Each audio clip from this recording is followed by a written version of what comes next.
Shalom Alaikum. Isang pinagpalang araw po sa ating lahat. Isang malugod na pagbati ng Happy Valentine's Day sa lahat. At pinabati ko rin ang aking kapatid na pastor, si Pastor Pavi Obilio ng happy birthday. So, yan. So, andito tayo ngayon sa araw-araw natin ginagawa na Preaching in the Wilderness series at binabasa natin ang Ebanghelyo ng Panginoon na siyang binabasa sa lahat ng mga Katoliko simbahan. But before that, let us pray before we will start.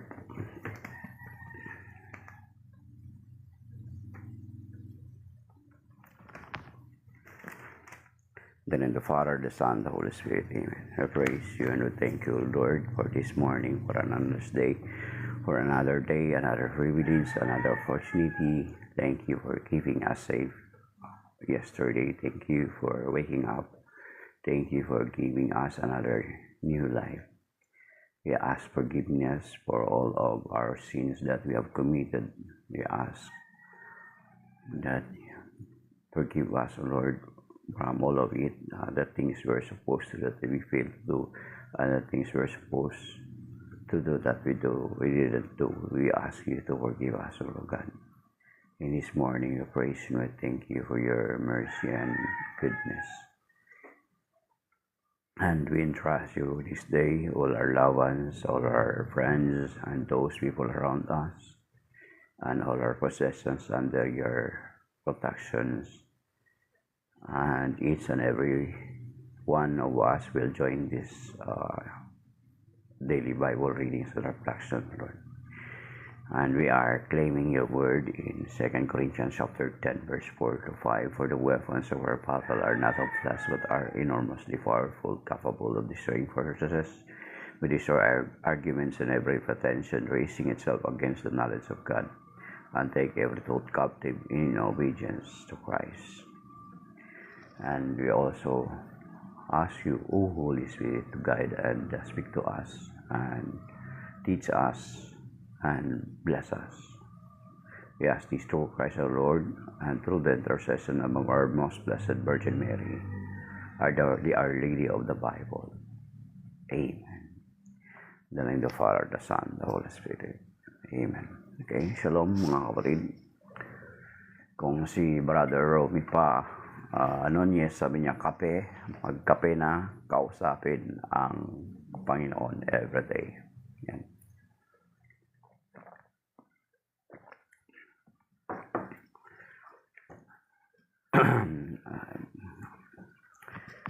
Kung gusto natin wala tayong daily Catholic Bible Guide, mga kapatid ko, wala tayong Bible Guide, yung daily reading guide, pwede natin i-click yung Catholic Gallery. Ayan, Catholic Gallery. Meron po silang daily readings ng Catholic daily readings. Andun, meron yun. Then, or yung USCCB, yung United States Conference of Bishops. Yan, meron silang daily Bible readings. Happy Valentine's Day, Brother Romy. So, ang background ko is the list of popes from Pope Francis going backward up to Pope Francis, up to St. Peter. Yan, okay. So, the Gospel of the day, mga kapatid, is taken from Mark chapter 7, verses 31 to 37. Glory to you, O Lord.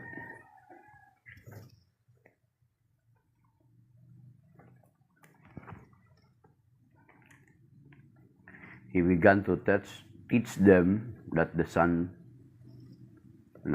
marks. From that play,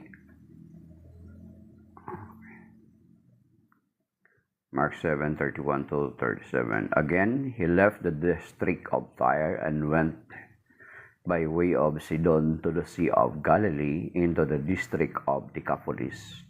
And people brought him a deaf man who had a speech impediment and begged him to lay his hand on him. He took him up by himself away from the crowd. He put his finger into the man's ear and spitting touched his tongue. Then he looked up to heaven and groaned and said to him, Ephphatha, that is, be opened. And immediately the man's ears were opened, his speech impediment was removed, and he spoke plainly. He ordered them not to tell anyone, but the more he ordered them not to, the more they proclaimed it. They were exceedingly astonished, and they said, He has done all things well. He makes the deaf hear and the mute speak. The Gospel of the Lord. Praise to you, Lord Jesus Christ. Gusto rin nating batiin ang mga matatanda ng bayan. Brother June, elder, elder of the community. Matatanda, elder of the community. Hindi older. Okay. So binabati ko ulit yung aking kapatid na happy birthday, si Pastor Paddy Uvilio. Andyan niya sa Jensen. Hindi ko lang alam kung panonoorin niya ito, kung ipopost ko sa Facebook. So, Ephphatha. Diba ang sikat na yung Open Sesame. Yun, Open Sesame. Hindi ko alam kung anong movie yan eh. Sino ba nakaalala kung anong movie yan, Brother June? Naalala mo ba kung anong movie yung Open Sesame? Yan. Brother Romy, naalala mo ba kung anong movie yung Open Sesame? So, yan ang sinasabi ngayon ng Panginoon na Ephphatha. Be open.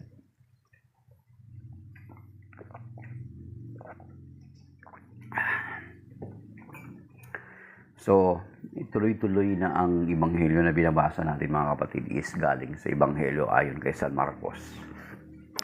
At makikita natin na ang Panginoon ay sa ebanghelyo dito sa ayon kay San Marcos ay halos araw-araw na ipinapakita sa atin ay ang mga himala na ginagawa ng Panginoon sa mga taong sumusunod sa Kanya. At dito nga mga kapatid ay pinagaling niya yung pipi at bingi. Kasi usually pala kapag pipi ka, ibig sabihin pipi ka kasi bingi ka. Wala kang narinig na mga words, so wala kang salita na natututunan. So yun pala yung usually. Una ka muna, pipi ka muna, kaya hindi ka sa salita. Kaya nga ang ano ngayon, yung sa atin, sa mga meron tinatawag na yung sign language, di ba? So siguro dapat matutunan din natin yung sign language kasi may mga kababayan tayo na hindi makakarinig at hindi makakapagsasalita. So sana matutunan natin yan for the sake of them. So ang sabi ng Panginoon, kaya pinagaling niya yung pipi at bingi at sinabihan niya na huwag ipagsasabi pero ipinagsasabi pa rin nila. Most possibly lalo na yung pinagaling na pipi at bingi. Naalala ko tuloy yung joke na iwan ko lang napanood nyo na ito sa Facebook. Ang isang kotse ay hinarang ng isang pulis. At sa pagharang ng pulis, kasi parang overspeeding yata. Parang kayo na hinala. So hinarang niya ang pulis. Nakita nyo na rin siguro ito mga kapatid. At may kumakalabog sa doon sa likod sa compartment ng kotse. Ngayon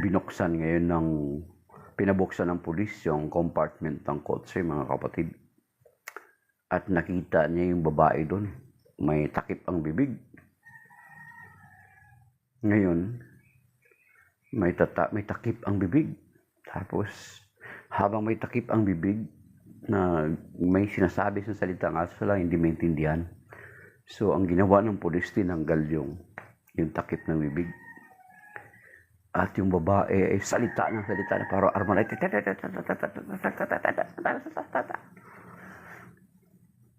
So, binalik uli ng pulis yung patch na tape sa bibig ko. Binalik uli ng pulis yung patch na tape sa bibig ng pulis at pinaalis yung lalaki. Naintindihan ng pulis na yung pala ay asawa ng lalaki, kahit sa yung paraan pala ng pagsasalita ng babae. So, nag-conclude ang pulis na asawa niya ito, kaya pala nilagyan ng tape kasi sobrang daldal.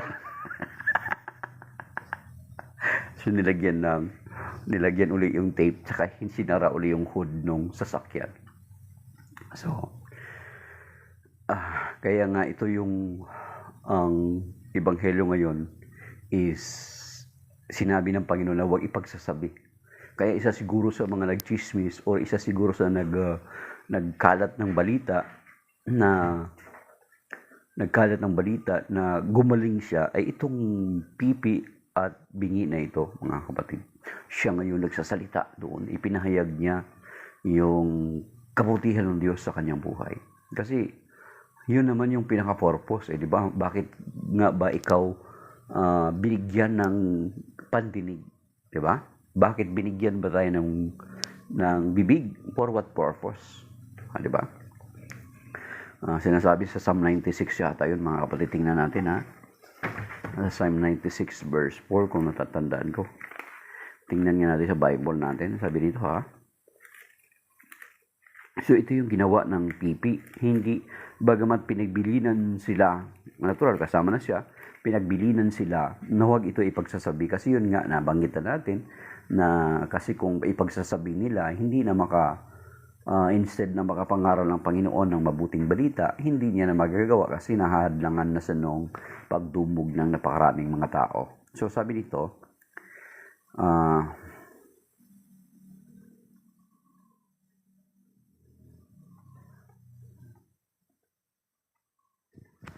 hanapin natin.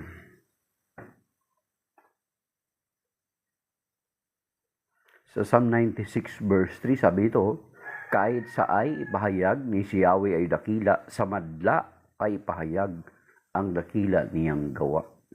So you see, so dito, kahit sa ay ipahayag na si Yahweh ay dakila, sa madla ay ipahayag ang dakila niyang gawa.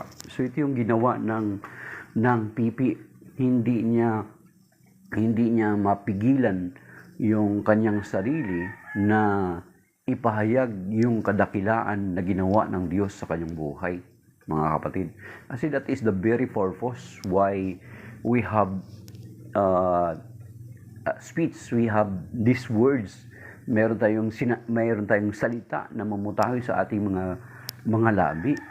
Ang mga bibig natin dapat ay nakatalaga sa kapurihan ng may likha nito, mga kapatid, di ba? What is the purpose of these lips and ear? Kundi dapat unang-una ang makinabang nito is yung may likha nito, mga kapatid, di ba? Hindi pwede na ang binigyan tayo ng Diyos ng pananalita, pero ang napaparangalan sa buhay natin ang kalaban ng Diyos, ang demonyo. In what way? Kung yung bibig natin ginagamit natin sa mga bagay-bagay na hindi nakalulugod sa Panginoon. Di ba? So, useless yung reason why God created our lips and ears. Kung hindi natin ginagamit yung ating tenga sa pakikinig ng salita ng Diyos. Diba? At saka ang ating mga bibig para sa pagsasalita patungkol sa kabutihan ng Diyos. Sinasabi sa Psalm 96 verse 3, kahit sa ay ipahayag na si Yahweh dakila, sa madla ipahayag ang dakila niyang gawa. So that is supposed to be the reason, yan yung reason bakit ay God joined daw. Wow, praise God. Kasama natin si Lord. Actually, gano'n naman talaga, di ba? God joined. Say hi, sabi niya. Say hi, sabi gano'n. So, gano'n naman talaga. Di ba? Kasama natin. Di ba, Brother John? Matthew 18, verse 20. If there are 2 or 3 gathered together in my name, there am I in the midst of them. So, yan. Okay. Brother Romy, meron tayo si God, nag-join na si God sa ating kalagitnaan. Praise God. Amen. Which is, totoo naman talaga yan. Kasi, kung saan daw nagatipon. Okay.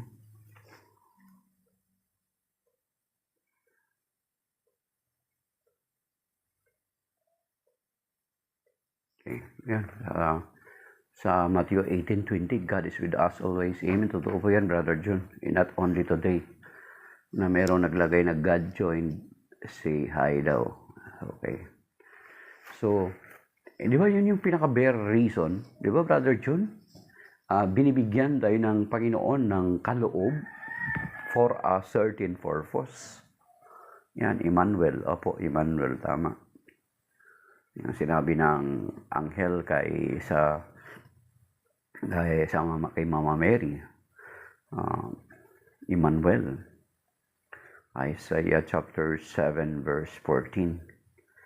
At doon binanggit ni Archangel Gabriel doon sa Annunciation.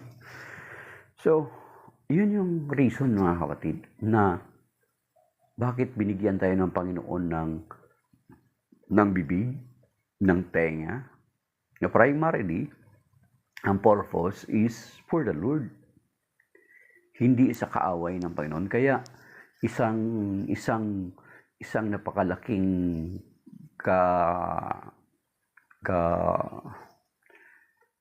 nakakalungkot na bagay na ang nagbigay sa atin ng tinig ay ang Panginoon, pero ang ating pinaparangalan ay hindi ang Panginoon. Di ba? Nakakalungkot yun. Yung ating tenga, we're supposed na ang mapapakinggan natin ang mabuting balita, ngunit ang ating pinapakinggan ay hindi ang mabuting balita. So, di ba? Nakakalungkot.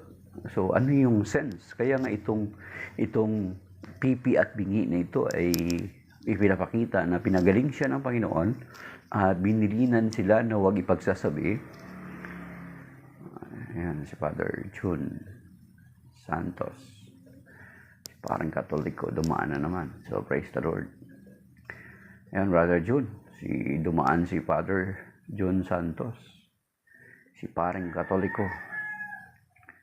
Kanina, sinamahan tayo ni God. Okay. Ayan, good morning po, Father. So, ayan, pagpupuri sa Diyos on the side. Oh, yun mga, Brother John, yun yung very purpose, the very essence, why God give us these gifts, di ba? Why God give us yung salita. Kasi siguro ito yung purpose eh. Ano ang sense nun kung pinagaling ng Panginoon itong pipi at bingi na ito para makapagsalita, para lang makarinig lang uli ng masama? Di ba? Brother June, at least kasi ano yan, follower natin ako ni ano yan. Hi, good morning, Jenny Clark from Japan. Sa Japan. Dito sa Pilipinas, meron ding Japan. Gapan pala yun. Gapan, Nueva Ecija. Ayan. So, ayun. Happy Valentine's Day. Jenny Clark. Wow, thank you for that heart. Okay. So, yun mga kapatid, na ang very purpose na pinagaling ng Panginoon itong pipi at bingi para siya makapagsalita at para siya makapagpupuri at pakinig sa salita ng Diyos. Kasi kung na-restore ito ng Panginoon sa kanya at hindi niya ito gagamitin sa tama, ano pa yung sense bakit ibinalik pa sa iyo? Bakit ibinalik pa sa iyo yung pandinig mo at ang iyong pagsasalita? The same with us, anong sense ng ating parte ng ating katawan, ng ating buhay, kung hindi naman nakakalulugod, kung hindi naman nagbibigay lugod sa may bigay nito? 'Di ba? Parang nakakalungkot, 'di ba? Ikaw, pagpalagay natin ikaw. Kahit sa anak mo lang, halimbawa may anak ka. Yung anak mo, your expected na magulang na ang anak ay hindi naman para halimbawa pagtanda ng magulang ay iniisip ng magulang na alagaan siya ng kanyang anak, 'di ba? Hindi naman sinasabi ng magulang na alagaan niyo ako pagtanda niyo. Pero yung primarily na ang pinaka-concern ng magulang is kung ano yung sana yung desire ng puso ng magulang ay mamimit niya yung expectation niya sa kanyang anak. Halimbawa, yung ang anak mo is hinaasahan mo na makapagtapos ng pag-aaral, magbigay ng karangalan sa pamilya niyo. Yun yung ini-expect mo bilang magulang. Pero kabaliktaran yung mangyari, di ba? Madi-disappoint ka. Di ba? Halimbawa, ikaw din, yung isang inventor. Ang isang inventor ay may layon siya sa kanyang invention, na ang invention niya ito masaserve yung purpose ng pagkalikha niya sa bagay na yon. Ngayon, kung yung kanyang nilikha ay hindi magbigay, masaserve yung pinaka-purpose ng kanyang pagkalikha sa bagay nito, di ba nakaka-disappoint? Anong sense nung ginawa ng isang inventor? Di ba mga kapatid? Anong sense nung ginawa ng inventor na hindi pala masaserve yung pinaka-purpose nung pagka-invento niya sa bagay na yaon? Di ba mga kapatid? Nakakalungkot yun. So the same with us sa Panginoon, na binigyan tayo ng Panginoon ng mga bagay-bagay nito kasama ng ating buhay, pero yung pinaka-purpose ng buhay natin ay hindi nasa-serve, hindi natin na ibibigay. Di ba? So, ano ba yung pinaka-purpose? Yun. Nabasa natin kanina sa Psalm 96 verse 3, sa Awit 96 verse 3, sabi niya, kahit sa ay pahayag ng si Yahweh ay dakila, sa madla ay pahayag ang dakila niyang gawa. Yun yung ginawa ng pipi at bingi. Siguro hindi na siya tumigil sa kapagsasalita ng kabutihan ng Diyos sa kanyang buhay. Lalo na sa kanyang mga kamag-anakan. Kasi kung sa ibang tao niya sasabihin, maaaring hindi maniwala sa kanya. Pero kung yung mga mahal niya sa buhay, yung nakakilala sa kanya, na all throughout his life, hindi talaga siya makapagsalita at hindi siya makarinig, ganun lang siya, talagang maniniwala na pinagaling siya ng Panginoon. So yun. Mga kapatid, binigyan natin ng paghambing na ang inventor, kapag may ginawa siya na ang expectation niya ay makasaserve ng purpose ng pagkagawa niya sa bagay na yon, may expectation siya. Pero kung nagawa niya yun at hindi na-serve yung expectation niya, nakakalungkot. The same with us, mga kapatid, na tayo din, na mga tao, ay nilikha ng Panginoon, binigyan ng Panginoon ng mga parte ng ating katawan for a purpose. Ano yung purpose? Para maparangalan siya. Yung buhay natin para maparangalan siya. Hindi maparangalan yung kalaban. Hindi maparangalan yung kalaban ng Diyos, mga kapatid. Jojo, please read the Bible. Okay. Sabi ni Jojo, please read the Bible, Exodus 23-4. Hanggang 5 yan, Jojo. Basahin mo rin yung Read mo rin yung Exodus. Brother Romy, andito si Jojo, may guest tayo. Basahin mo rin yung Exodus 25, Jojo. Okay, Exodus 25, 5 chapters away. Then, dapat i-reconcile mo, bro, yun. 25, 18 to 22. Then, basahin mo rin yung Numbers 21, 4 to 9. And then, yung kabuuan ng 1 King chapter 6. At saka Ezekiel 41, 17 to 19. So, basahin mo lahat yun, bro. Tapos, reconcile mo. Hindi mo pwede basahin lang Exodus chapter 20, 3 to 4 na yan sinasabi mo. 3 to 5 actually. Na hindi mo babasahin yung Exodus 25, 18 to 22. 1 King chapter 6. Numbers 21, 4 to 9. At saka Ezekiel 41, 17 to 19. So, kailangan basahin mo yun dahil paano mo yun i-reconcile. Ayan. Okay? Advice ko lang sa iyo, Brother Jojo. Okay, mga kapatid. So, ano ba yung pinaka-purpose? Why God created us? Hindi, ganyan nga, sabi natin, ang bigat nun sa part ng isang inventor. Ginagawa natin yung hinahambing natin sa inventor. Na halimbawa, ikaw inventor ka. Yung pinaka-purpose mo dun sa invention mo ay masaserve yung pinaka-purpose why you invented that thing.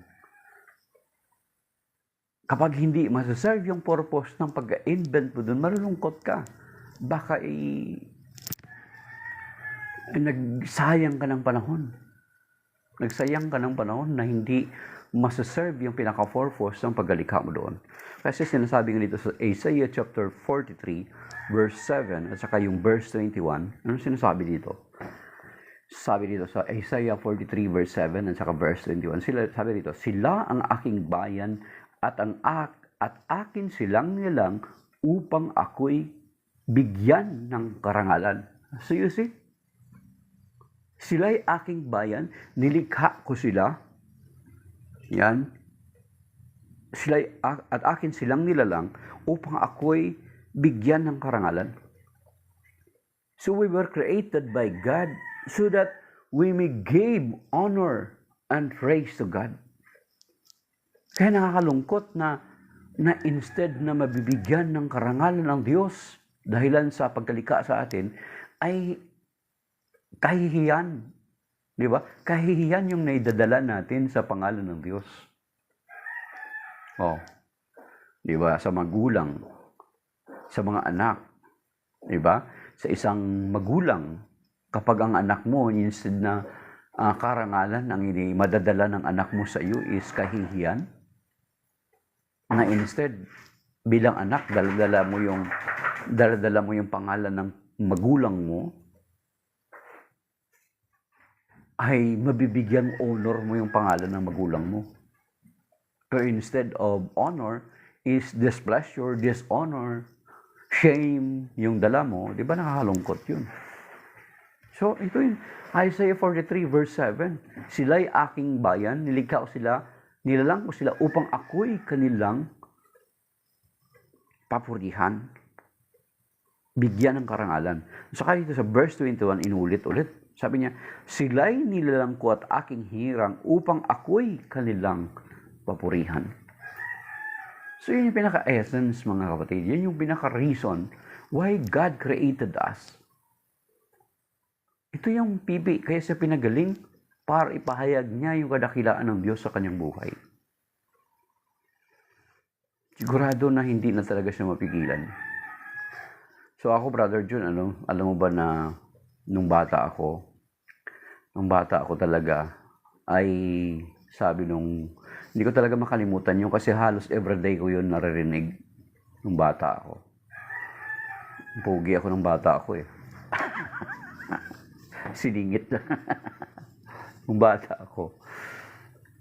Sa baryo namin, yung mga nakakilala sa akin, makapagpatotoo nito kahit yung mga kapatid ko. Ang sabi sa akin ng mga tao, alam niyo po, ang sabi sa nila sa akin ng mga tao, itong batang ito, hulungiton sa ngiti. Ay, yung mga Bisaya dyan makakaintindi. What does it mean? Itong batang ito parang daw hulungiton sa ngiti. Intindihan niyo po yan, Brother Romy, Brother June. Sino Bisaya dyan, kung sino nakaintindi niyan. Yan yung sabi niya sa akin nung bata ako. Ngayon na iba na. Kaya kung minsan, kaya natin mag-live lang hanggang 2 oras. Halos hindi pa matigil-tigil, oras lang yung kulang. Pag sinabing hulungiton sa yung iti, Brother John, ibig sabihin yung susubuan ng iti ng manok. Yung iti, yung dumi ng manok. Lalo na yung brown. Ibig sabihin, ang batang ito daw hulungiton sa iti. Ibig sabihin, yung hindi ka magsasalita, hanggat hindi ka susubuan ng iti. Yan, oo. Yung iti. So, lalo na yung brown, Brother John. Ibig sabihin, kasi, wag. Kasi magsasalita, kasi susubuan ka ng dumi ng manok eh. Sasabihin sa'yo, wag. Saka ka magsasalita. Ganon ako dati ng bata. Ngayon, binigyan tayo ng Panginoon ng biyaya, ng kadaldalan, ng pagsasalita. Then gamitin natin para sa Kanya. Yeah? Hindi natin gamitin para maparangalan ng Diablo sa buhay natin, kundi ang Diyos dapat ang siyang maparangalan.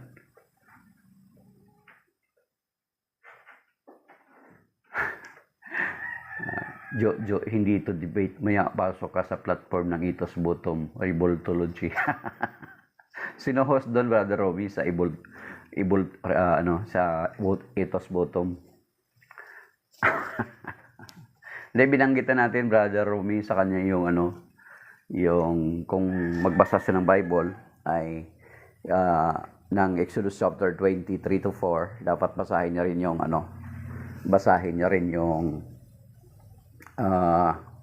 Exodus 25, 18 to 22, and then Numbers 21, 4 to 9, and then First King, the whole chapter of First King, chapter 6, and then yung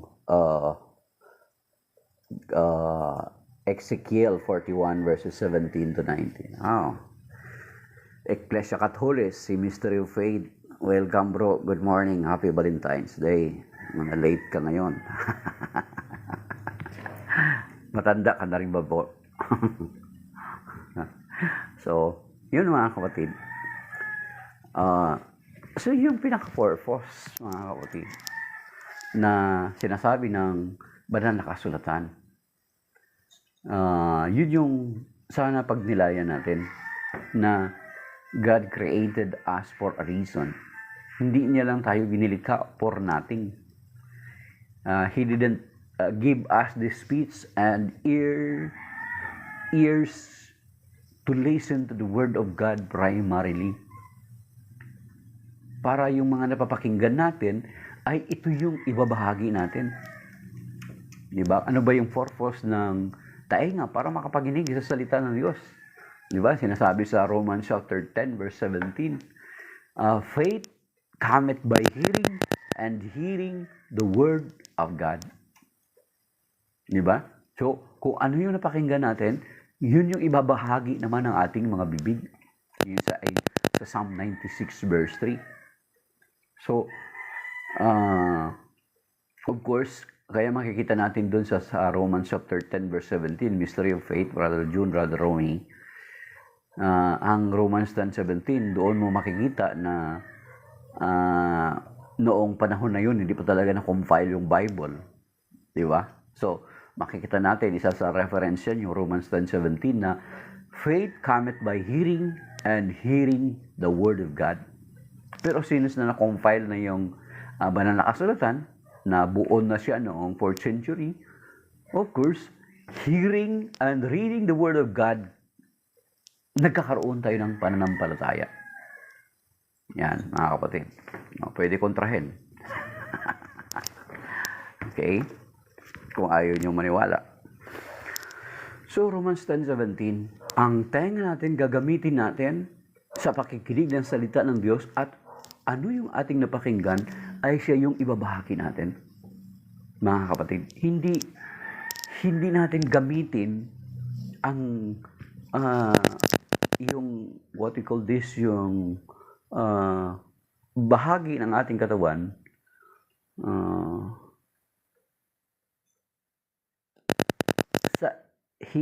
sa mga bagay na hindi karangal ng Diyos, mga kapatid. That is why ito yung ginagawa natin, mga kapatid. Kaya nga ang meron dito sa Santiago, 'di ba, brother, mga kapatid, 'di ba sa Santiago may sinasabi dito na hindi pwede na babalong sa isang bibig. Yan. Hindi pwede na ang ating mga bibig ay gagamitin natin sa pagpupuri sa Diyos tapos ginagamit natin din sa panunungayaw ng ating kapwa. So, hindi pwede. Okay? Basahin natin sa Santiago or James, mga kapatid. Hanapin natin doon. Okay? Buksan nyo sa Bible nyo. Hanapin nyo kung sino una makahanap. May premyo. Gcash, galing kay Mystery of Faith or kay Jenny Clark. Okay? Okay.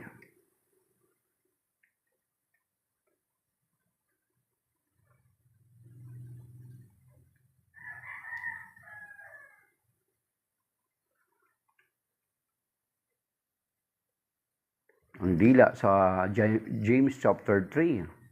Mga kapatid, huwag maghangad ng maging guro ang marami sa inyo. Yamang alam ninyo na tayong lahat na nagtuturo ay hatulan ng mahigpit kaysa sa iba. Tayong lahat ay malimit magkamali. Ang sinumang hindi nagkakamali sa kanyang pananalita ay isang taong ganap at marunong magpigil sa sarili. Kapag nilagyan ng bukado ang bibig ng kabayo, ito ay napapasunod sa at napapapupunta saan man natin ibig. Gayon din ang barko, bagamat ito'y napakalaki at tinutulak ng malalakas na hangin, na ibabaling ito sa pamagitan ng isang napakaliit na timon, saan man ibigin ng piloto. Gayon din ang dila ay kay liit-liit na bahagi ng katawan, ngunit malaki ang nilikhang kayabangan.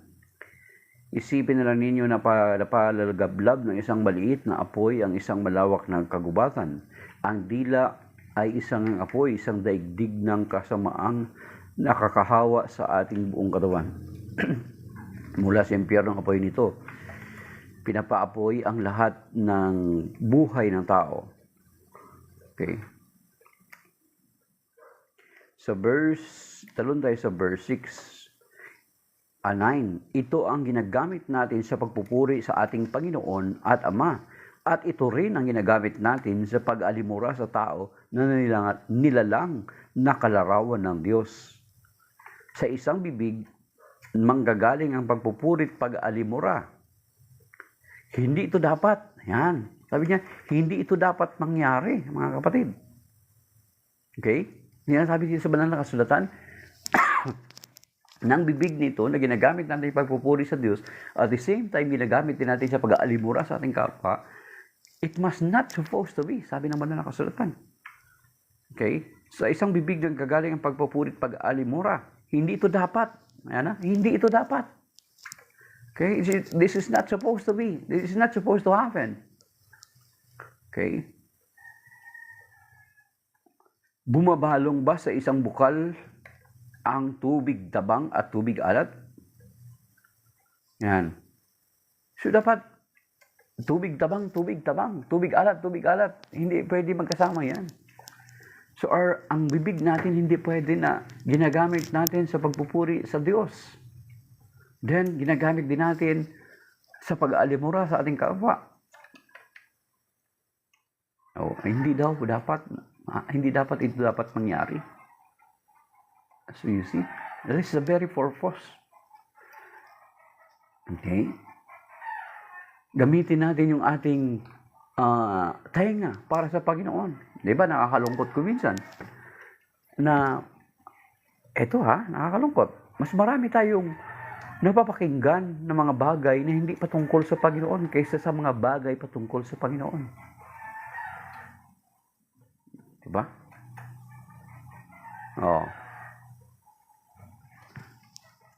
Yung tainga natin, ginagamit natin sa iba.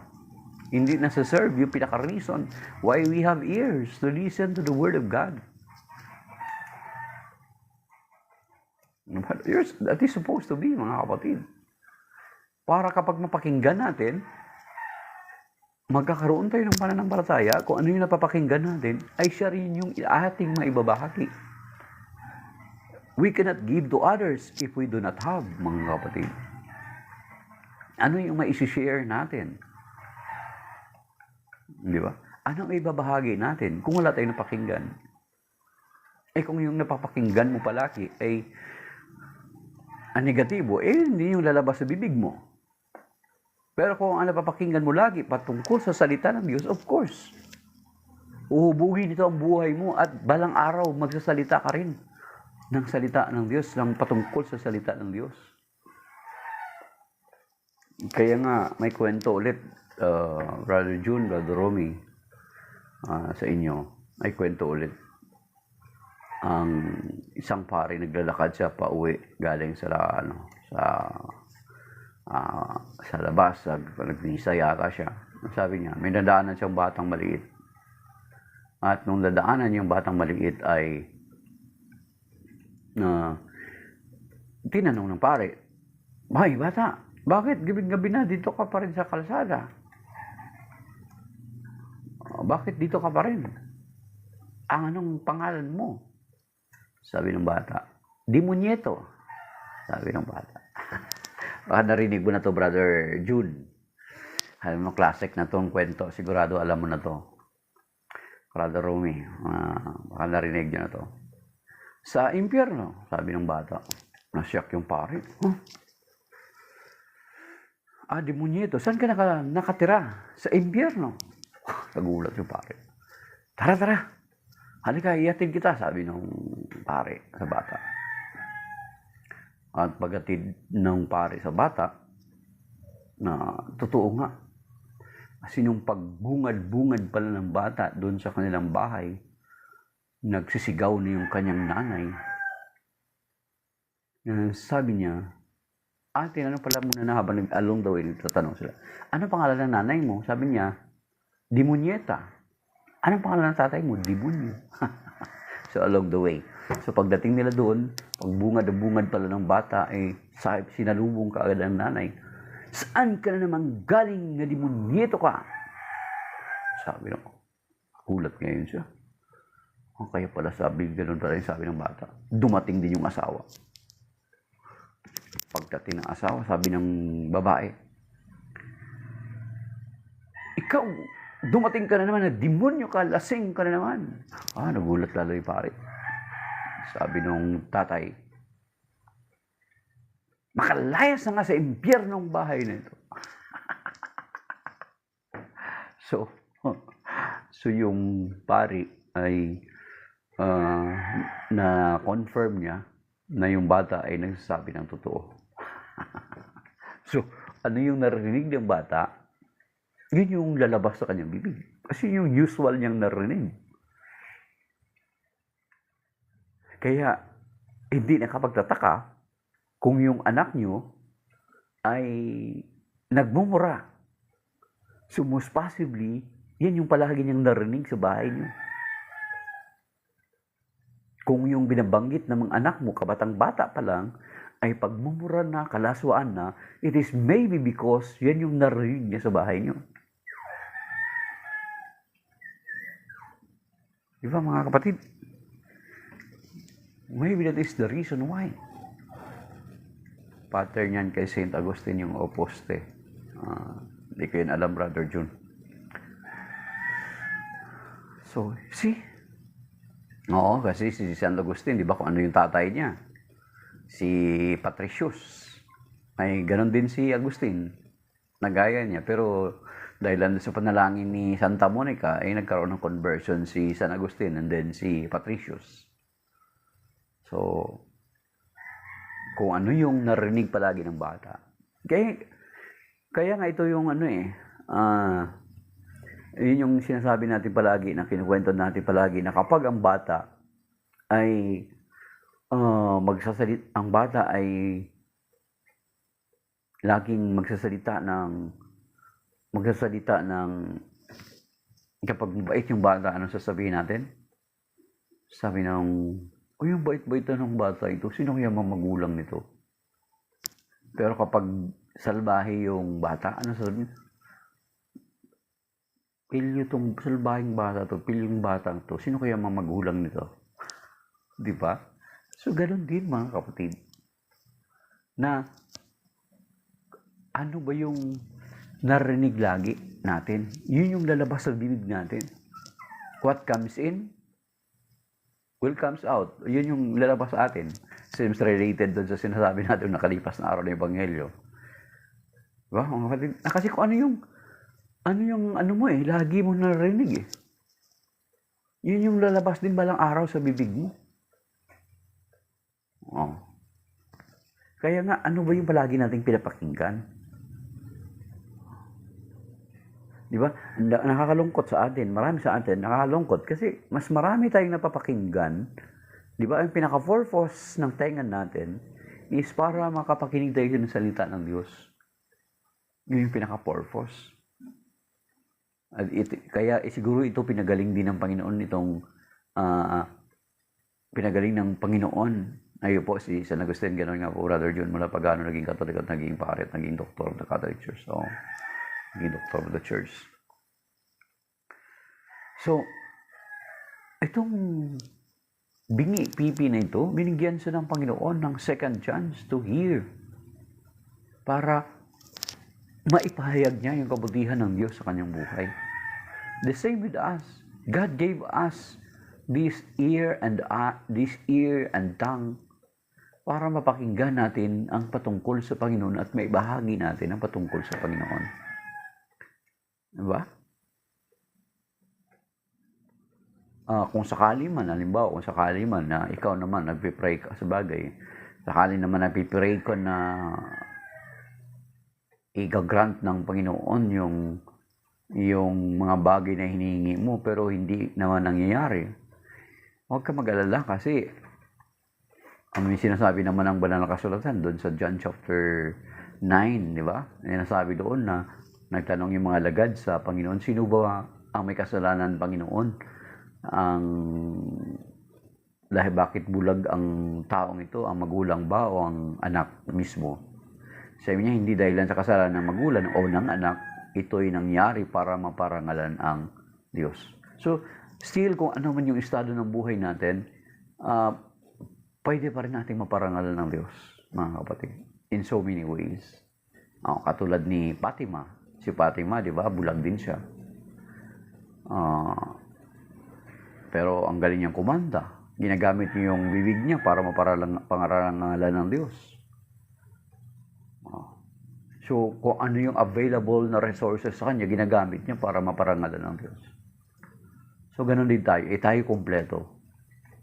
Tapos, kompleto yung parte ng pagkatao natin, ng katawan natin, pero hindi natin ginagamit para may balik ang kapurihan sa may likha nito. Di ba nakakalungkot? Yan mga kapatid. Okay? So sana ganon din tayo na gamitin natin ang ating mga tenga at labi para maparangalan ng Diyos. Kung gaano karami yung mga pinapakinggan natin na hindi patungkol sa Diyos, sana mas greater na ilaan natin yung ating pandinig patungkol sa Diyos. Diba? Nakakalungkot. Mas marami sa atin ngayon sikat na sikat itong Korean novela. Mas maraming alam na Korean novela pero yung mga novel in the Bible ay hindi alam. Diba? Mga stories in the Bible hindi alam. So nakakalungkot yan. Especially tayo ng mga Kristiyano, tayo ng mga Katoliko. Dapat mas marami tayong alam patungkol sa Panginoon, lalo sa banal na kasulatan. Sa banal na kasulatan. Kaya tuloy tayo ng mga Katoliko, nakakalungkot, di ba? Diretso na natin to dito, Brother John, Brother Romy, Ministry of Faith, nakakalungkot. That is why sometimes tayo nag-compile ng Bible. Tayo nagtawag sa Biblia as Bible, Catholic Church. Ang Catholic Church ang naglagay ng mga chapter at mga verses. At tinawag natin itong Bible. Then nakakalungkot na tayo mga Katoliko kung minsan, inaaralan pa tayo ng mga protestante, nating mga kapatid, na nakikigamit lang ng finished product ng Catholic Church. Di ba? Hindi ba nakakahiya yun? Di ba nakakalungkot yun? Na tayo mga Katoliko ang siyang nag-compile. Di ba? Tapos, lumalabas pa na parang matalino pa yung nakikigamit lang.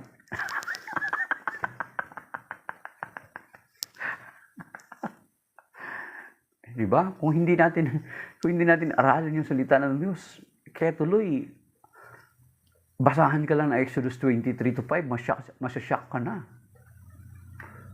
Di ba? Kasi hindi mo alam.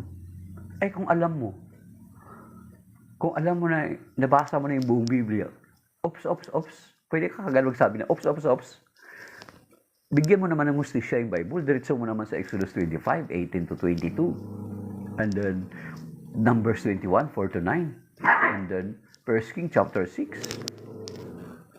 Stop that. 1 Kings chapter 6. And then, Ezekiel 41, 17-19. Di ba?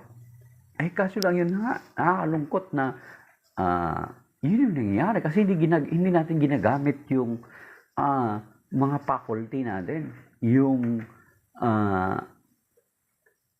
panahon natin na alamin yung salita ng Diyos. Kaya tuloy, tayo pa yung inaaralan ng mga protestante. Di ba? Ano ang akusasyon nila sa atin? Read the Bible.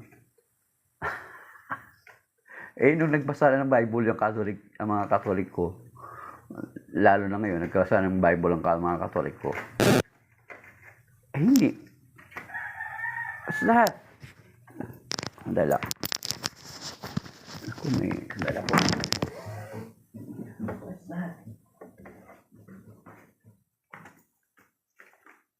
Okay, scratch.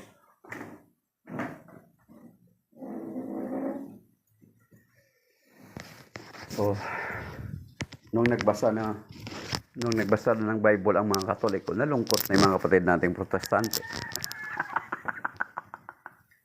Sinasabi nila dati kasi, sinasabi Brother Romy, sinasabi ng mga kapatid nating protestante, magbasa kasi kayo ng Bible. Nung nagbasa yung Katoliko ng Bible, kaya tuloy, sa Bohol o sa ibang lugar na maraming Katoliko na nagbabasa ng Bible, sa Davao, sa Bohol, sa Cebu, sa Cagayan de Oro, na ngayon, nalilimitahan na ngayon yung kilos nila, hindi na nila makakayakay mga Katoliko.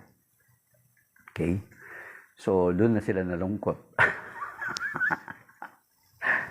Sinabi nila sana, hindi pala natin sinasabing magbasa kasi kayo ng Bible. So, yun mga kapatid, na gamitin natin yung ating mga faculty natin, gamitin natin yung parte ng ating katawan, ang bahagi ng ating pagkatao, yung nilikha ng Diyos para sa ikararangal niya. Binigyan tayo binigyan tayo ng utak, binigyan tayo ng mata, binigyan tayo ng mga bibig.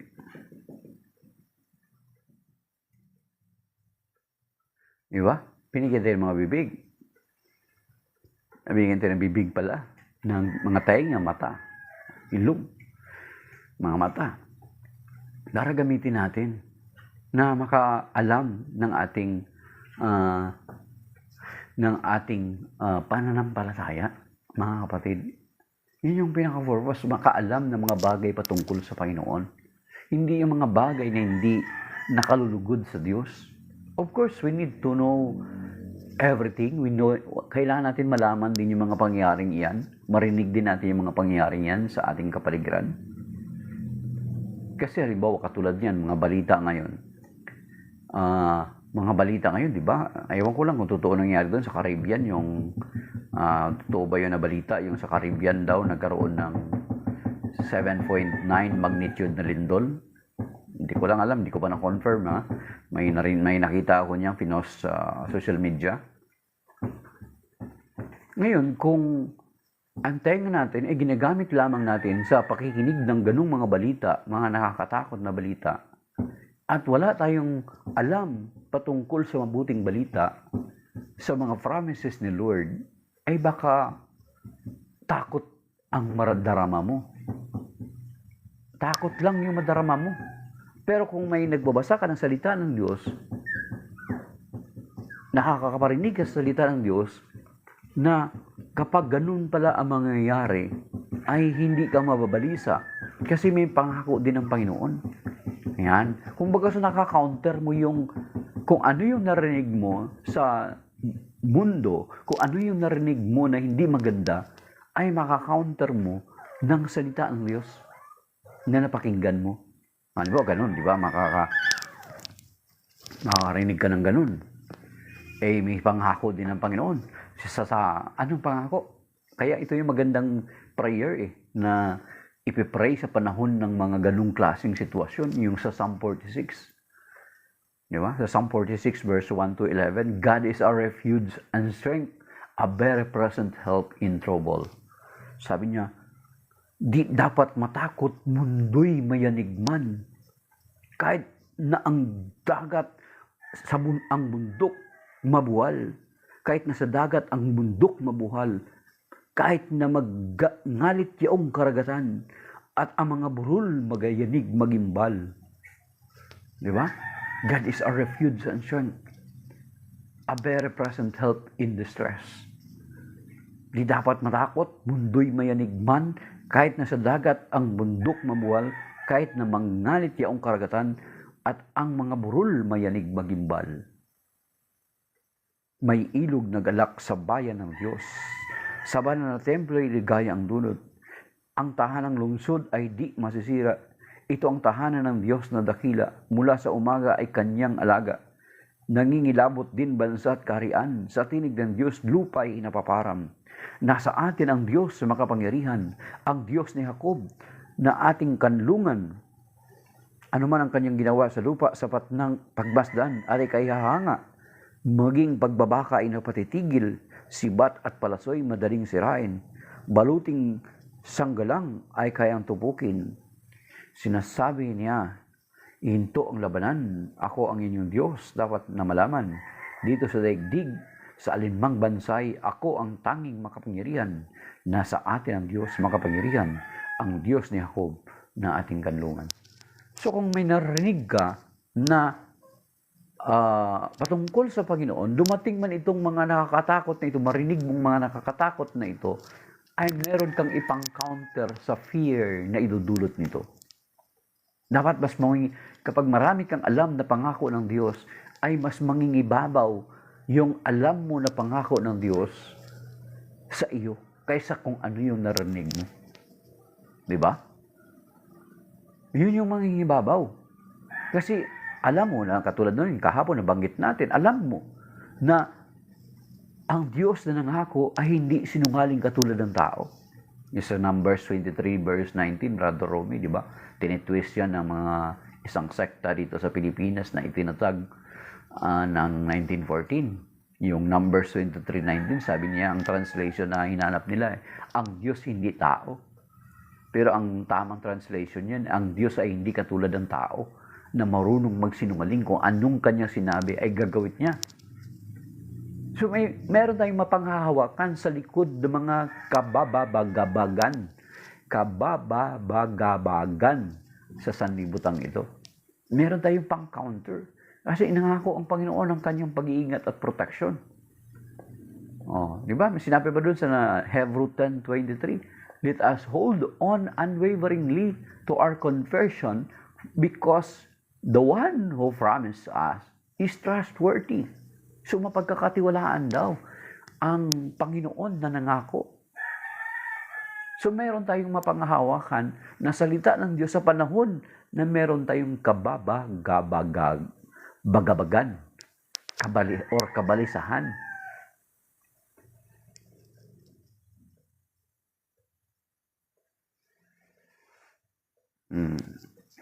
Yun nga, isa na yun, Brother Romy, di ba? Yung Psalm 46 nga. So kung ano yung napapakinggan natin, so dapat i-balance natin, mga kapatid. Dapat mas marami tayong napapakinggan ng salita ng Diyos kaysa sa dun sa mga balita sa mundo ngayon na nakakatakot. Of course, we need to hear that also. Hindi naman pwede na puro lang mabuting balita ang ating pakikinggan. Kasi paano tayo magmalasakit at ipag-pray yung ganung mga pangyayari kung hindi natin alam, kung nirefuse natin na, hindi pwede na ang mabuting balita ng pakinggan mo. Hindi ka na makikinig kung ano yung nangyari sa daigdig. Paano ka magmamalasakit? Paano ka mag-pray for other people kung wala kang alam patungkol sa kanilang sitwasyon? So, bilang Kristiyano, dapat malaman din natin kasi para makapagmalasakit tayo sa mga tao na nagsasuffer ng mga ganun. Hindi pwede na kapag ako, may narinig ako kasi dating ganyan dapat mabuting balita ng ating pakinggan. Kaya yung mga na-convert, Brother Romy, yung Brother June, Mystery of Faith, yung mga na-convert sa ibang sekta, ang hirap na silang pabalikin sa Catholic Church minsan. Bakit? Kasi itong mga sekta na kanilang kinonvertan, may radio, may TV, may print sila, may print, 3 media nila, radio, print, at saka TV. So, ang nangyayari, since yun lang na yung pinakikinggan nila, wala na silang opportunity to hear yung ibang side. Hindi rin naman dapat ganun, mga kapatid. So, na kailangan, balance. Yun ang mahirap Yun, totoo yung Brother Romy. Yun yung balance, mga kapatid. So, gamitin natin itong mga bagay na ito. Lalo na kung Katoliko ka dati. Pag lumipat ka dyan sa ibang sekta, ang pakikinggan mo na lang yung side nila, yung pinanggalingan mo. Diba? Katulad nito, yung pinanggalingan mo, na Catholic Church, umalis ka sa Catholic Church, hindi mo muna binigyan ng opportunity to hear the Catholic faith. To hear the Catholic faith. Diba? Merong ganun. Meron kaming kakilala dito, isang kabataan. Plano niya talaga umalis sa Catholic Church. Sabi niya, aalis ako sa Catholic Church kapag hindi nila masagot yung mga tanong ko. Diba? Alis siya sa Catholic Church kung hindi masasagot yung tanong. Yun yung maganda. Naghahanap muna siya ng opportunity. Na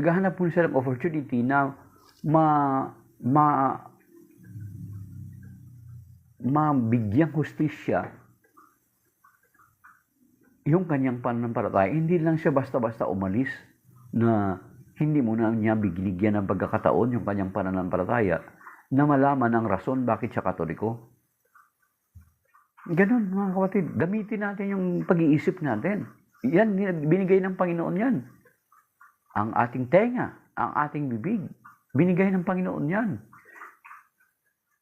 Para magamit natin ang utak, lalo na ang utak natin. Para makapag-isip tayo. Mga kapatid. Hindi pwede na binigyan tayo ng utak ng Panginoon tapos ganyan. Basahan ka lang ng mga protestante natin, mga separated brethren natin. Tinatawag natin silang separated brethren. Kasi umalis sila sa atin. Umalis sila sa Catholic Church. Yan yung term ko ginagamit sa kanila. Hindi yung protestant at saka separated brethren, yun yung ginagamit ko sa kanila. Kasi umalis sila sa atin Sila yung katuparan ng 1 John 2:18-19. So, yun yung ginagamit namin sa kanila. So, mga kapatid, binigyan tayo ng Panginoon ng pag-iisip. Kasi kanina, tinalakay na natin kanina, yung binigyan tayo ng pandinig, binigyan tayo ng bibig, para mapakinggan ang salita ng Diyos, para mapahayag ang salita ng Diyos. At ginigyan din tayo ng utak. Ano yung utak na yun? May purpose, sasabihin nila. Halimbawa, ganito. sabihin nila, ito nga, sabihin ng mga separated brother natin, yung Exodus 23:5, yung paborito nila. Since ginagamit mo yung mata mo para magbasa ng salita ng Diyos at makinig sa salita ng Diyos, makakapangatwiran ka yung bibig ng Panginoon, makakapangatwiran ka ng tama kasi nagbabasa ka.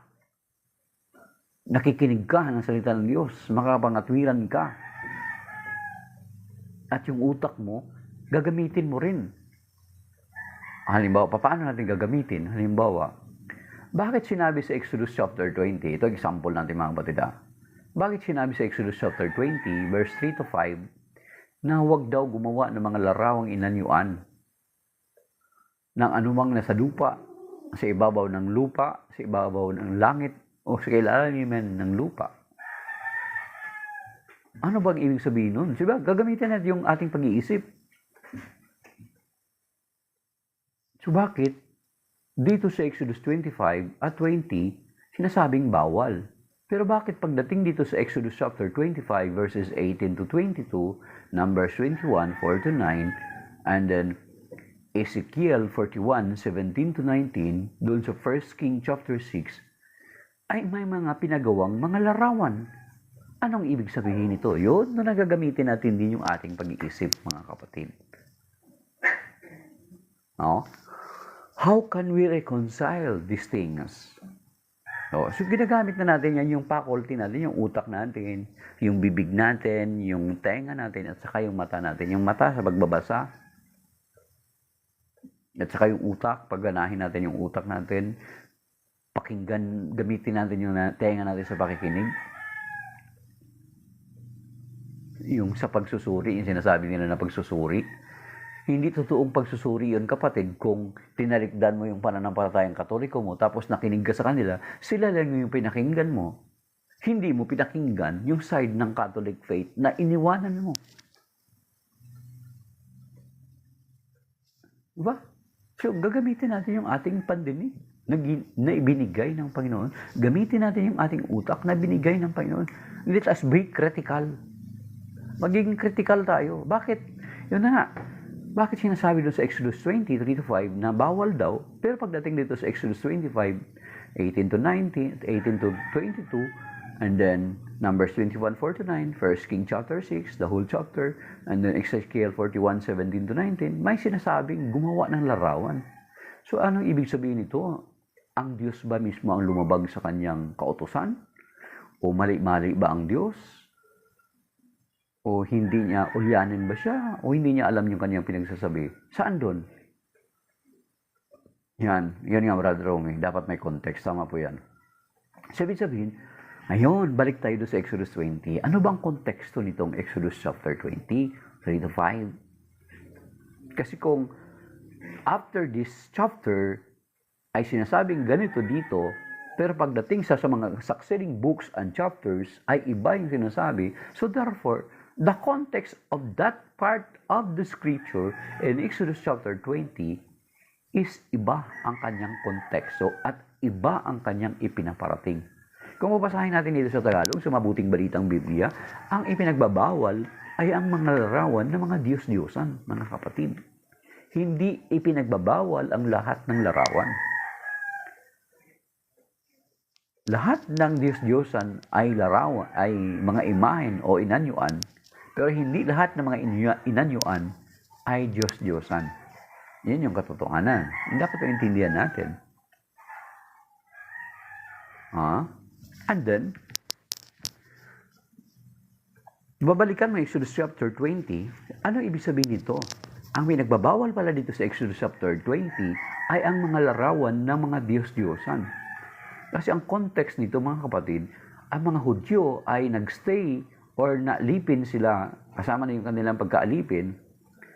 Ayan, tama yan, Brother Romy, sample. Halimbawa, si Baal. Ang pinababawal pala doon is larawan ng mga Diyos-Diyosan. Halimbawa, ni Baal, ni Asherah, ni Astarte, ni Dagon, si Molech. Those are the idols that being mentioned in the Bible.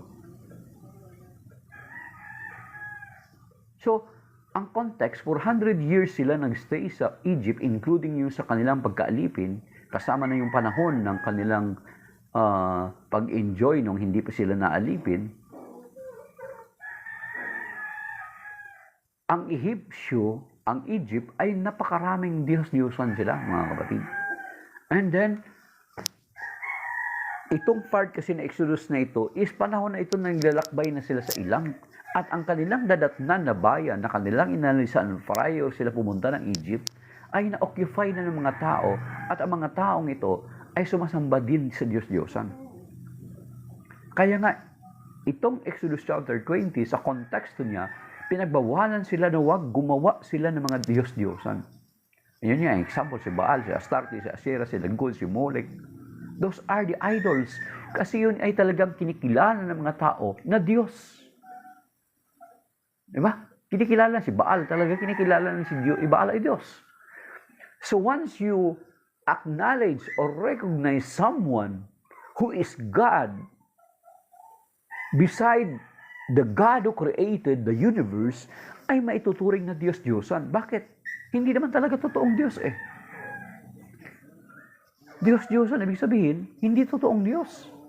So kapag kinikilala mo ang isang tao or someone beside God as the creator of heaven and earth, lahat yan maituturing na Diyos-Diyosan kapag kinikilala mo na kapalit ng Diyos na lumikha ng langit at lupa. Si Baal, talagang literal na tinatawag nilang Diyos. Yung baka na ginawa ni Aaron sa Exodus chapter 32, kasi si Moses, ang tagal na siya doon sa Mount Sinai, he stayed 40 days and 40 nights in Mount Sinai. Kung babasahin natin doon sa Exodus 32, ano sabi nila kay Aaron? Hindi na namin alam kung anong nangyari kay Moses. Sabi niya, igawa mo kami ng Diyos na mangunguna sa amin. Basahin niyo yung Exodus chapter 32. Igawa mo kami ng Diyos na mangunguna sa amin. Anong ginawa ni Aaron? Inipon niyo yung mga ginto. Sige, ibigay sa akin yung mga ginto. At naghulma sila ng 2 bakang guya. And after na mapurma niya yung 2 guyang baka, anong declaration na Aaron? Basahin niyo Exodus 32. Israel, here is your God who brought you out of the land of Egypt.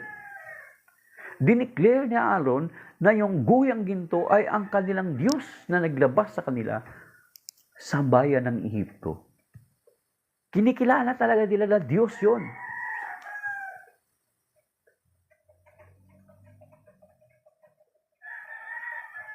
Ha? So yun, yung dapat ginagamit natin yung ating utak, mga kapatid. Si Baal kinikilala ni Diyos, si Astarte kinikilala ni Diyos, si Asherah kinikilala ni Diyos, si Molech, si Dagon. Kinikilala ni Diyos. So since they are not the true God, ang Diyos lamang, isa lamang ang Diyos na lumikha ng langit at lupa, kapag may kinikilala kang Diyos, maliban sa Diyos na lumikha ng langit at lupa, sa Holy Trinity, then they will be considered as idol. Diyos-Diyosan kasi hindi talaga sila totoong Diyos. Sapagkat isa lang ang Diyos na totoo, ang lumikha ng langit at lupa na kinikilala natin, Ama, Anak, at Espiritu Santo. Yan, mga kapatid, yun. Yun dapat nating maintindihan. Once na may kinikilala, kung si Maria, kung si Mama Mary, tinawag nating Diyos Maria. Kung kinikilala nating Diyos si Mama Mary, then may tuturing ng Diyos-Diyosan si Mama Mary kasi hindi siya totoong Diyos. Isa lang ang totoong Diyos.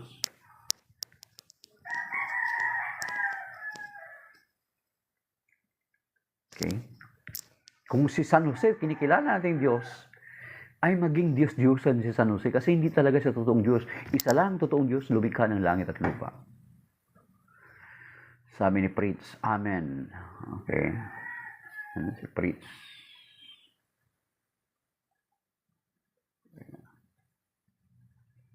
Ikaw ba yan, Kuya Pritz? Okay. So you see, mga kapatid, so gamitin natin ang mga bahagi, ang mga bagay nito para makaalam ng katotohanan. gamitin natin ang ating mga mata sa pagbabasa ng salita ng Diyos. Anong purpose niyan kung ang binabasa mo puro lang mga dami mong na secular na books na nabasa, pero yung Biblia hindi mo nabasa? Ano yung purpose ng tenga natin? Bakit nilikha ng Panginoon yan kung ang napapakinggan yan ay puro lang mga bad news at hindi mo ginagamit para mapakinggan ang good news? Ano ang purpose ng bibig mo kung ginagamit mo lang na panunungayaw or pagsasalita ng mga bagay hindi na nakakalugod sa Diyos, kaysa gamitin yan para sa pagbabasa ng salita ng Diyos at sa pagpapahayag ng salita ng Diyos, pagbabahagi ng kabutihan ng Diyos? Psalm 96 verse 3. Diba? So, yun nga nabanggit natin kanina, na yung inventor, kaya nilikha niya ang isang bagay, is ginawa niya yun para mabigyan ng ma-serve ng kanyang invention yung pinaka-purpose ng kanyang paghalika dito. The same with us, mga kapatid. God created us that we will give Him praise and honor. Yun yung sinasabi sa Isaiah 43, chapter 43, verse 7, at saka verse 21. So, dapat yun yung dapat nating ma-recognize, mga kapatid. Dapat natin ma-serve yung pinaka-purpose ng reason, yung the very purpose why God created us. Yan, paulit-ulit nga natin binabanggit yung about sa inventor. Na ang inventor, gumawa siya ng isang bagay para sa ma-serve yung pinaka-purpose why he invented such things, mga kapatid. The same with us. Sana ma-serve natin yung pinaka-purpose why God created us. So maybe that is by now, mga kapatid. Maraming salamat. God bless sa mga dalawang nag-share.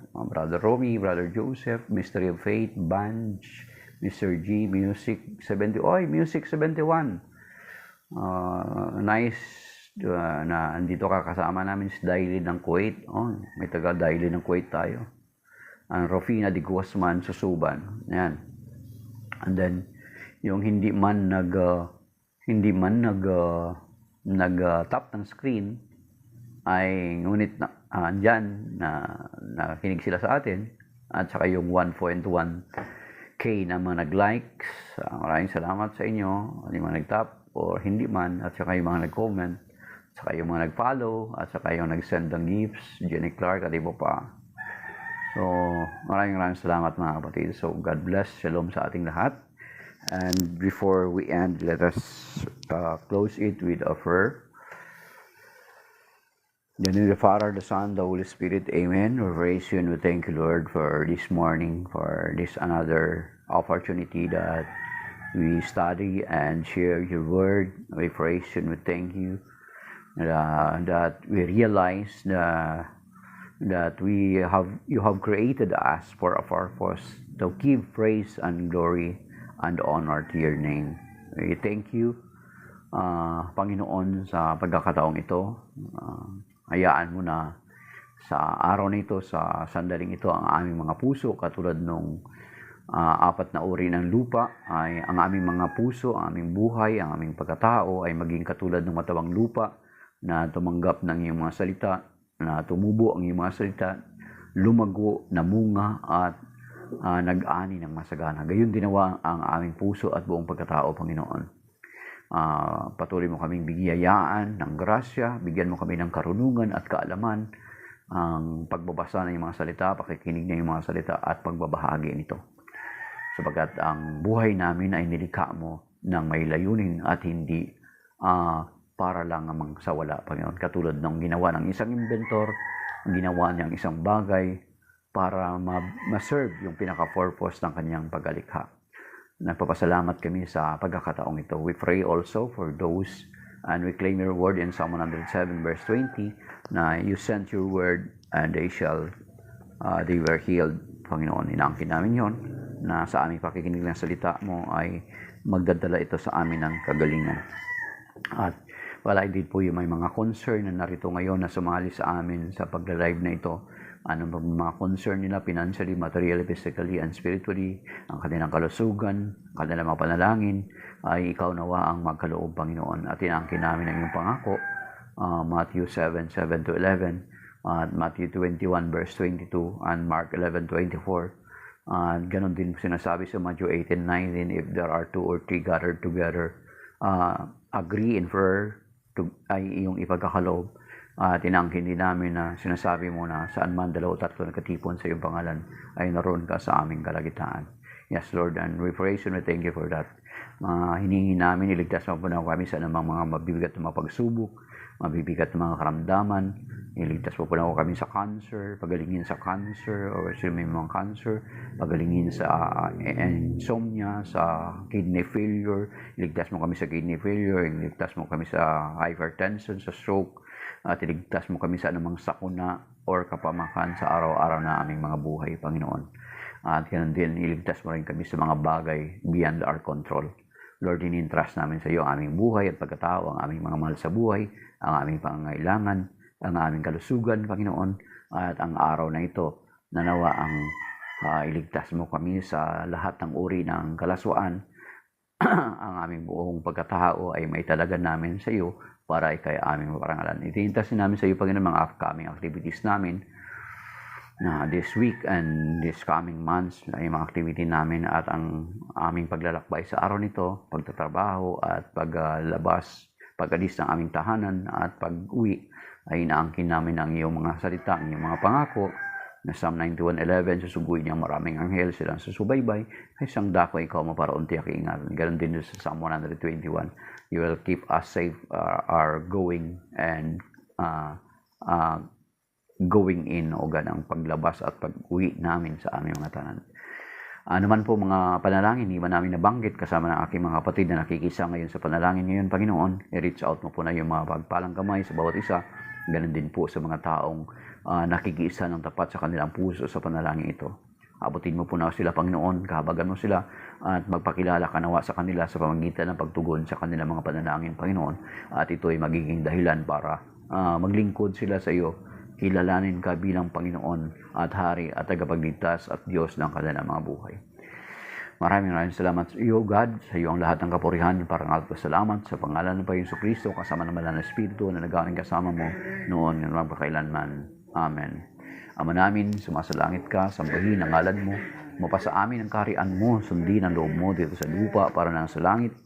Bigyan mo kami ngayon ng aming kakanin sa araw-araw. Tawarin mo kami sa aming mga sala, para ng pagpapatawad namin sa nagkakasala sa amin, at huwag mo kami ipahintulot sa tukso at iadya mo kami sa lahat ng masama. Amen. Aba, Ginoong Maria, napupuno ka ng grasya, ang Panginoong Diyos ay sumasa iyo. Bukod kang pinagpala sa babaeng lahat, pinagpala naman iyong anak na si Jesus. Santa Maria, Ina ng Diyos, panalangin mo kaming makasalanan, ngayon at kung kami mamatay. Amen. Luwalhati sa Ama, sa Anak, sa Espiritu Santo, kapara sa unang-una, ngayon at magpakailanman, magpasawalang. Amen. Luwalhati sa Ama, sa Anak, sa Espiritu Santo, kapara sa unang-una, ngayon at magpakailanman, magpasawalang. Amen. Tayo mong lahat, luwalhati sa Ama, sa Anak, sa Espiritu Santo, kapara sa unang-una, ngayon at magpakailanman, magpasawalang. Amen. San Miguel Arcangel, panalangin mo kami. Our Lady of the Bible, pray for us. Then in the Father, the Son, the Holy Spirit. Amen. So, shalom mga kapatid, that is by now, and may God bless us all. So, signing off, my dear brothers and sisters, thank you, Brother Romy, Brother June, Mystery of Faith, si Van, si Mr. J, si Music 71, Renato Mondaga. Shalom mga kapatid, thank you for joining and may God bless.